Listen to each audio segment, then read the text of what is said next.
Earlier this year, Wisconsin Senator Tammy Baldwin noted that the new Trump budget would reduce OSHA's budget to the point where it would cut job safety inspections nationally by almost 10,000.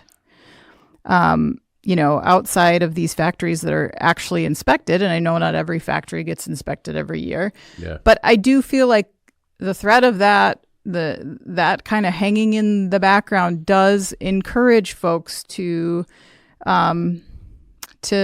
compliance. If you have the threat of your factory being inspected, fined, shut down, maybe you are a little bit more meticulous about how things are run and how they operate. I don't think that it's going to make us better at keeping factory workers alive by gutting those agencies. Mm-hmm. No, I completely agree in terms of where you want to be on the spectrum.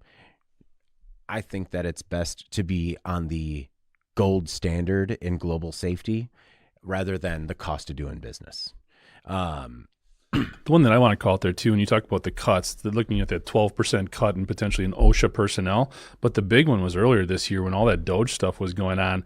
They cut 2/3 out of the National Institute of Occupational Safety and Health, NIOSH. Yeah. Those are the folks that are the research arm of OSHA. That's where, when we talk about these best practices, that's where that comes from. Yeah. By analyzing the information and putting out better ways of doing this and safer ways to manufacture or do whatever. OSHA covers more than just manufacturing in the industrial sector. But that was a big one for me when we look at that. And then we look at situations like this where there are lessons to be learned, and we're not going to have somebody with feet on the ground collecting that information to share with their peers.